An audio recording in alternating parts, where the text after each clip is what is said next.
मेरा नाम मोहसिन है। मैं रिक्शा चलाता हूँ। मेरे बाबा के दोस्त की एक बेटी थी जिसका नाम तानिया था, लेकिन वो बिल्कुल भी खूबसूरत नहीं थी, बल्कि बहुत ज्यादा मोटी थी। लेकिन मेरे बाबा ने शायद अपनी जिंदगी की सबसे बड़ी गलती यही की थी कि जब वो छोटी सी थी तो उसका रिश्ता मेरे लिए उसी वक्त पक्का कर दिया था। अंकल जी और मेरे बाबा की बचपन से ही दोस्ती चली आ रही थी। वो दोनों सगे भाइयों की तरह थे। हमारा एक दूसरे के घर भी आना जाना लगा रहता था। और बाबा कहते थे कि उन्होंने अपने दोस्त से वादा किया था, और उनका दोस्त भी बहुत ज्यादा बीमार था। उनकी एक ही बेटी थी, इसलिए वो उसे कोई सदमा नहीं देना चाहते थे। लेकिन ये सोचकर मुझे दिन रात सदमा होता कि वो मेरी होने वाली बीवी है। जब वो हमारे घर आती तो मैं उसे देखकर हैरान रह जाता। वो मुझे पहले से ज्यादा मोटी लग रही थी। समझ में नहीं आता था कि मैं क्या करूं और कहां जाऊं। अपनी माँ के सामने मैंने अपनी परेशानी बताई तो उन्होंने कहा कि वैसे तो मैं भी ये रिश्ता होने देना नहीं चाहती थी। मैं तुम्हारी शादी अपनी बहन की बेटी से करवाना चाहती थी, जो बहुत खूबसूरत थी। मैंने कहा कि क्या आपको मेरे लिए मोटी मोटी लड़कियां ही मिलती है? मुझ में क्या खराबी है? मैं तो दुबला पतला हूँ। मेरी माँ ने कहा कि तू तो मेरा शहजादा है, तुझे नहीं पता जब औरत की शादी हो जाती है फिर वो एक दो बच्चों के बाद वैसे ही मोटी हो जाती है। अभी पतली सी लड़की लेकर आएगा तो वो बाद में भी ऐसी ही हो जाएगी, इसलिए ज्यादा परेशान होने की जरूरत नहीं है। लड़की का नक्शा तो प्यारा है ना, बड़ी बड़ी आंखें हैं, छोटी सी नाक है, रंग गोरा है, बस थोड़ी मोटी सी है तो अच्छी बात है, घर के काम आसानी से करेगी। ज्यादा पतली लड़कियों को तो हर टाइम कमजोरी रहती है, और कमजोरी से बच्चे भी बर्बाद हो जाते हैं। और औरत की शादी करवाते किस लिए हैं? इसलिए ही ना कि वो घर के काम कर सके और बच्चे पैदा कर सके, इसलिए उसकी थोड़ी बहुत सेहत तो होनी ही चाहिए। मैंने माँ से कहा, माँ आप कौन सी सदी में जी रही हैं? आजकल लोगों को ऐसी पत्नी अच्छी नहीं लगती। मेरी माँ ने कहा कि तेरे बाबा ने जुबान दी है, मैंने सारी जिंदगी तेरे बाबा की इज्जत बना के रखी है, अब मैं उनकी इज्जत कम नहीं होने दूंगी। और वो लड़की इतनी बुरी नहीं है, संस्कार की बहुत अच्छी है। थोड़ी सी मोटी है तो क्या हुआ, लेकिन वो थोड़ी सी मोटी नहीं थी, उसका वजन तो 90 किलो था। अभी हमारी शादी में 2 महीने बाकी थे, मुझे लगता था शायद कि वो 100 किलो की हो जाएगी। मैं इस शादी को रुकवाने की पूरी कोशिश कर रहा था, लेकिन मेरे बाबा ने कहा कि उनके दोस्त की तबीयत बहुत खराब हो रही है, इसलिए जल्द से जल्द शादी करनी होगी ताकि वो अपनी बेटी की खुशियां देख कर जाए। अंकल जी की मौत आ रही थी और मुझे भी ऐसे लगता था कि उनसे पहले मैं ही मरने वाला हूँ। मुझे समझ नहीं आता था कि मैं क्या करूं। मैं यहाँ सबको मनाने के लिए बैठा था और उधर शादी की तारीख भी फाइनल हो गई थी। जबरदस्ती मेरी शादी तानिया से करवा दी गई। मैंने उनको आखिरी बार जरूर कहा था कि मैं उससे शादी नहीं करना चाहता। आप लोग मेरे साथ गलत कर रहे हैं। मैं कोई लड़की नहीं हूं जो आप मुझे अपने खानदान की रस्मों में उलझाकर मेरी शादी करवा रहे हैं। लड़कियों के कांधों पर माँ बाप की इज्जत का बोझ होता है, लड़कों के कांधों पर तो नहीं। इस बात पर मेरे बाबा ने मुझे थप्पड़ मारने की कोशिश की और कहा कि लड़कों के कांधे पर भी होती है। इस उम्र में अब तू मेरी बेइज्जती करवाएगा? मैं अपने मरते हुए दोस्त को मना कर दूं, सारा खानदान क्या क्या बातें करेगा, और तेरी शादी किससे करवाऊंगा? अगर अब तूने इस तरह की कोई बात की या फिर शादी के बाद उस लड़की को खुश नहीं रखा तो मैं तुझे घर से निकाल दूंगा। इस बात पर तो मेरी माँ ने भी कहा, आप कैसी बातें कर रहे हैं? लेकिन मेरे बाबा ने कहा कि मैं बिल्कुल ठीक कह रहा हूँ, हमारी अपनी कोई बेटी नहीं है, हमें क्या पता बेटी वालों के क्या दुख होते हैं, किस तरह वो अपनी बेटी किसी गैर के साथ भेज देते हैं। मेरे बाबा ने मेरी माँ से कहा कि शादी के बाद इसने तानिया से कोई बदतमीजी की तो मैं उसी का साथ दूंगा और इसे घर से निकाल दूंगा। बस मैं फिर मजबूर हो गया और मेरी शादी करवा दी गई, मुझे कुर्बान कर दिया गया। लोग मजाक में कह रहे थे कि ये शादी नहीं बर्बादी हो रही है। शादी वाली रात मैं घर से गायब हो गया क्योंकि मैं कमरे में जाना नहीं चाहता था, लेकिन ये मेरी सबसे बड़ी बेवकूफ़ी थी क्योंकि कभी ना कभी तो मुझे कमरे में जाना ही था। मेरे माँ बाप भी आराम से बैठने वाले नहीं थे। मुझे लगा कि वो शादी से थक गए होंगे और जाकर सो गए होंगे, लेकिन बाबा मेरी तलाश में निकल पड़े। बाबा बचपन से मुझे जानते थे, उनको पता था कि मैं कहाँ गया हूँगा। मैं जिसके घर गया था बाबा भी वहीं पर आ गए थे। दोस्त ने झूठ बोल दिया कि मोहसिन यहाँ पर नहीं आया है। बाबा ने एक थप्पड़ उसे लगाया और अंदर आकर एक थप्पड़ मुझे लगा दिया। उसके बाद वहां से बाबा ने मुझे मारना शुरू किया और घर तक मुझे धक्के देते रहे, थप्पड़ मारते रहे, गालियां देते रहे। उसके बाद मुझे कमरे के करीब ले जाकर कमरे के अंदर धक्का दे दिया। मैं अंदर गया नहीं था बल्कि अंदर गिरा था। मेरी पत्नी भी हैरान थी। मेरे बाबा ने कहा, आज के बाद अगर तुमने कोई इस तरह की हरकत की तो उठाकर घर से बाहर फेंक दूंगा। सारे मेहमान भी हैरान थे, बल्कि मेहमान तो मुझ पर हंस रहे थे कि बड़ा हीरो बना फिरता था और किस तरह की बीवी मिली है। मेरी बीवी तैयार होकर तो अच्छी लग रही थी, लेकिन उसका भारी भरकम जिस्म किसी तरह भी छुप नहीं सकता था। मैं जाकर चुपचाप सो गया। मैंने उसे कहा, अगर तुमने सुबह घर वालों के सामने जाकर कोई ऐसी बात की कि मैंने तुम्हें लिफ्ट नहीं करवाई या तुम्हारे साथ बात नहीं की, तो मुझसे बुरा कोई नहीं होगा। उसने कहा, मैं ऐसी कोई बात नहीं करूंगी। आपकी इज्जत रखना मेरी जिम्मेदारी है, आप फिक्र मत करें। मैंने कहा, चलो शुक्र है, इस मामले में तो उसने मेरी बात मान ली थी। लेकिन बस फिर क्या था, जब जिंदगी गले में फंस जाए तो उसे निगलना ही पड़ता है। सब कुछ गलत हो गया था, मगर अब तानिया मेरी बीवी थी, मुझे उसके साथ जिंदगी गुजारनी थी। मैं बिल्कुल भी खुश नहीं था। मैं तानिया से दूर दूर ही रहता। अगर वो मेरे पास आकर बैठती तो मैं उठकर बाहर चला जाता। तानिया ने कभी इस बात का बुरा नहीं माना था। फिर मैंने अपना दिमाग अपने काम की तरफ लगा दिया और मेरी जिंदगी ऐसे ही गुजरने लगी। जब किसी जगह बहुत से रिश्तेदार जमा हो जाते तो मेरे बाबा हंसकर सबको बताते कि ये शादी वाले दिन भाग गया था, लेकिन मैं भी बड़ा जिद्दी इंसान हूँ। मैं इसे पकड़ कर ले आया, 2-4 इसे लगाकर ऊपर कमरे में धक्का दिया और कहा कि अब यही तेरी बीवी है। तूने आइंदा इस तरह की हरकत की तो मैं भी तेरा बाप हूँ, तुझे ऐसा सबक सिखाऊंगा कि सारी जिंदगी याद रखेगा। उसके बाद से ये ऐसा तीर की तरह सीधा हुआ है कि दोबारा ऐसी वैसी कोई हरकत नहीं की। वो मेरी पत्नी से भी बार बार कहते कि ये तंग तो नहीं करता तुम्हें, सब ठीक तो है ना, बातें तो नहीं सुनाता। तब वो कहती कि नहीं, ऐसा कुछ नहीं है, जबकि मैं गुस्से में कभी ना कभी कोई ना कोई बात कह देता था। मगर वो इस मामले में अच्छी थी, मेरी बातें बाहर नहीं बताती थी। बाबा तो उसके आने से बहुत खुश थे। अब उसके बाबा भी इस दुनिया से जा चुके थे, इसलिए बाबा उससे बहुत ज्यादा प्यार करते थे। तानिया घर के काम भी अच्छे तरीके से कर लेती थी। वो मोटी जरूर थी, लेकिन सुस्त नहीं थी। लेकिन अब सब मेरे पीछे पड़े थे कि जल्दी जल्दी कोई खुशखबरी सुनाई जाए, क्योंकि शादी को 7 महीने हो गए थे, मगर अभी तक कोई खुशखबरी नहीं सुनाई थी। वजह यह थी कि मैं खुद ही उससे बच्चे पैदा नहीं करना चाहता था। अगर वो बच्चे पैदा करती तो फिर शायद दरवाजे से अंदर भी ना आ पाती। इसलिए मैंने कहा, बस ऐसे ही जिंदगी गुजरती रहे तो अच्छा है। मैं उसका इतना जिस्म बहुत मुश्किल से बर्दाश्त कर रहा था। बच्चे पैदा हो जाएंगे तो फिर क्या होगा, मुझे तो ये बिस्तर से नीचे धक्का दे देगी। बिस्तर पर मेरी तो जगह ही नहीं बचेगी। लेकिन ये तो अंदर की बात थी, मैं सबके सामने कोई ऐसी बात नहीं कर सकता था। मगर सब घरवाले मेरे पीछे पड़े थे कि बच्चा कब पैदा होगा, इसलिए मैं शर्मिंदा था। एक दिन मेरे दोस्त ने कहा कि बच्चा ना पैदा करने से तेरी पत्नी पतली तो नहीं हो जाएगी। हर दिन माँ बाप की बातें सुनते हो, बच्चे पैदा कर लो, अच्छी बात है। घर में बच्चा आ जाएगा तो माँ बाप का ध्यान उस तरफ लग जाएगा। मैंने अपने दोस्त की बात मान ली और 10 महीने बाद हमारा बच्चा भी इस दुनिया में आ गया। ऊपर वाले ने मुझे एक प्यारा सा बेटा दे दिया। सब बहुत खुश थे और वो समझते थे कि सब कुछ ठीक है। लेकिन मैं इस शादी और जिंदगी से बिल्कुल भी खुश नहीं था। ऐसा लगता था कि मैंने गले में ढोल बांधा हुआ है। ढोल भी इतना भारी है कि उठाया ही नहीं जाता था।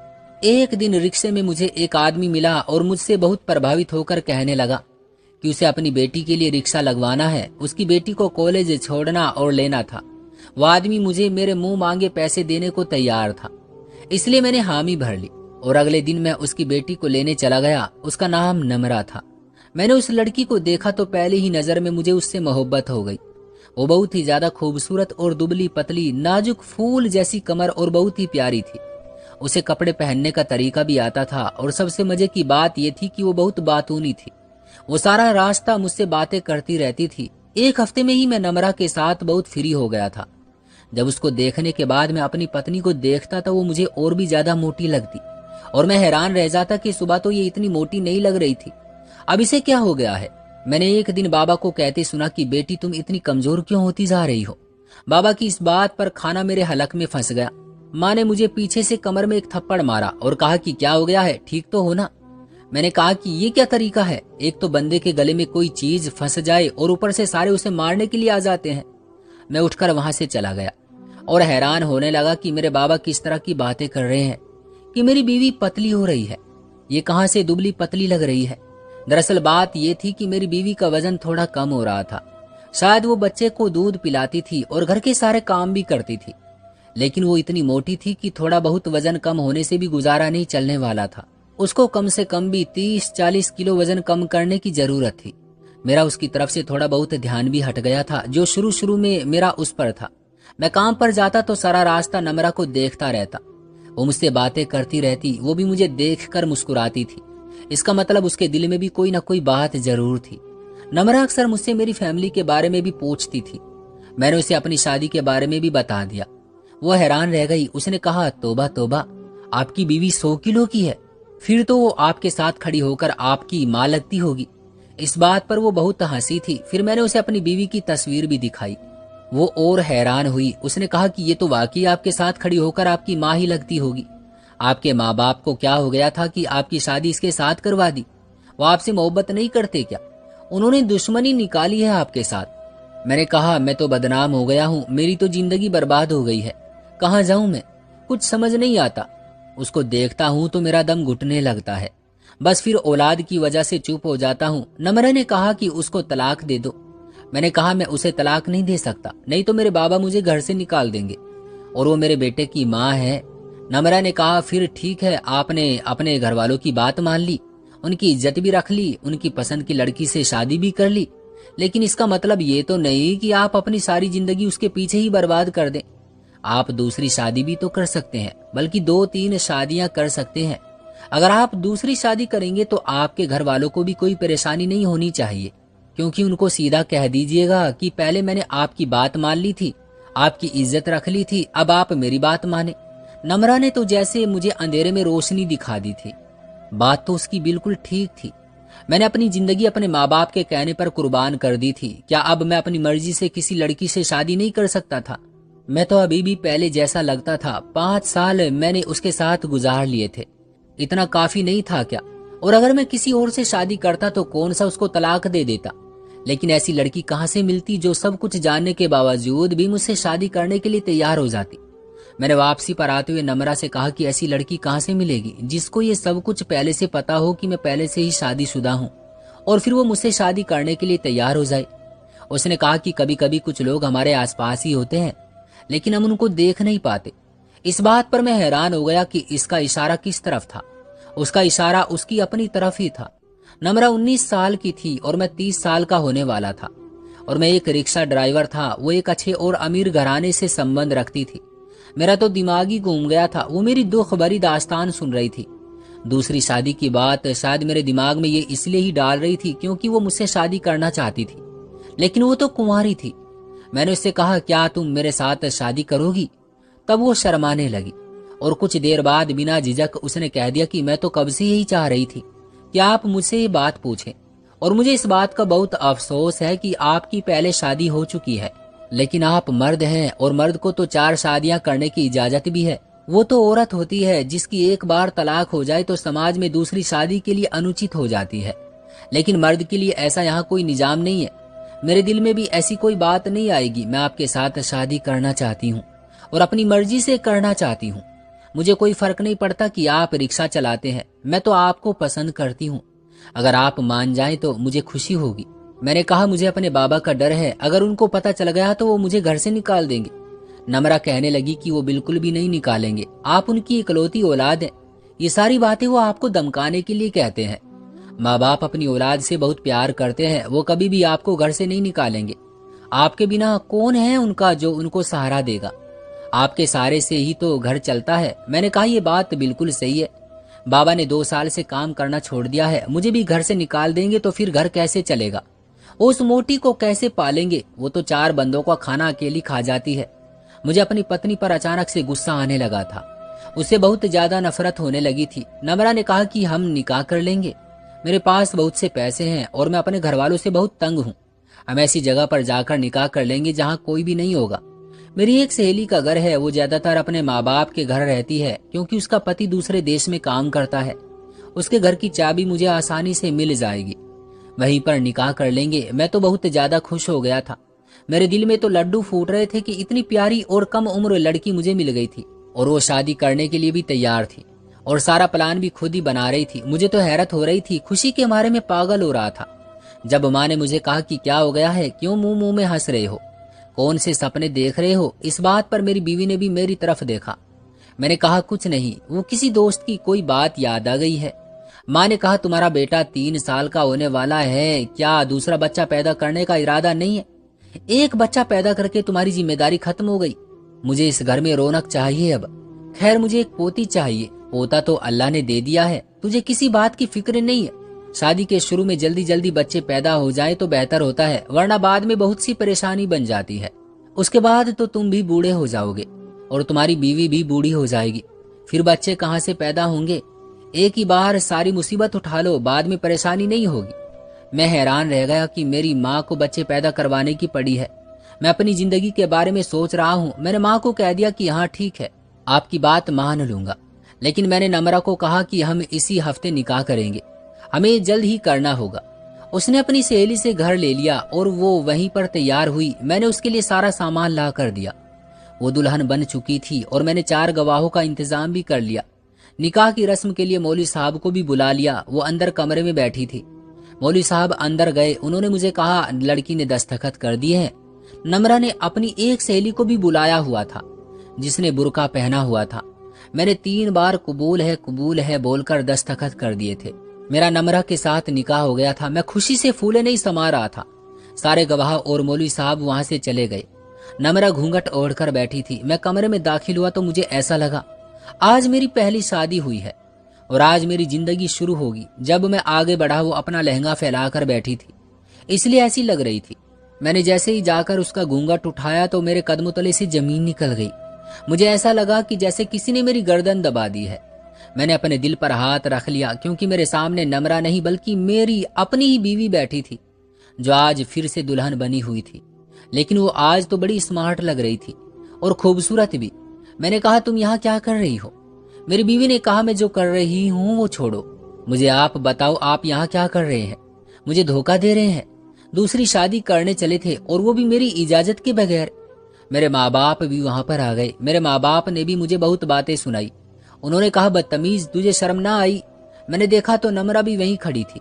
वो बुरी तरह हंस रही थी। उसने कहा हमारा कोई निकाह नहीं हुआ, क्योंकि जब मौलवी साहब अंदर आए थे तो मैंने उस पर दस्तखत नहीं किए थे, बल्कि आपकी बीवी ने ही किए थे। आपकी बीवी मेरी कजन है, मेरे मामा जी की बेटी है। जब आपने मुझे तानिया की तस्वीर दिखाई थी तो मुझे समझ आ गई थी। उसके बाद मैंने उसे फोन कर सब कुछ बता दिया। मैंने उसके साथ मिलकर ही प्लान बनाया और तानिया को भी एहसास हो गया था कि आप उसके साथ खुश नहीं है। उसने फौरन एक लेडीज जिम ज्वाइन की और देखो आज तानिया कितनी खूबसूरत और स्मार्ट लग रही है। नम्रा की बात बिल्कुल ठीक थी, तानिया तो बहुत बदल गई थी। फिर तानिया कहने लगी कि हम देखना चाहते थे कि आप किस हद तक जा सकते हैं। आप तो आखिरी हद तक चले गए। आज मुझे अपनी बीवी बहुत ही अच्छी और खूबसूरत लग रही थी। वो दुबली पतली हो गई थी। मैंने अपनी पत्नी से माफी मांगी और जब तक वो मुझे माफ न करती तब तक मेरे माँ बाप भी मुझे माफ नहीं करने वाले थे। फिर मेरी बीवी ने मुझे माफ कर दिया। उसके बाद मैंने अपनी बीवी को कबूल कर लिया। अब मैं उसी के साथ रहता हूँ।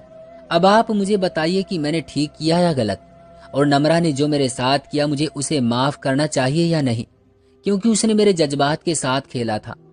दोस्तों, क्या ख्याल है आपका इस कहानी के बारे में? कमेंट बॉक्स में हमें जरूर बताइएगा। वीडियो को लाइक करके चैनल को सब्सक्राइब कर लीजिएगा ताकि आने वाली वीडियो आपको तुरंत मिले। मुझे दीजिए अगली वीडियो तक इजाजत। तब तक के लिए धन्यवाद।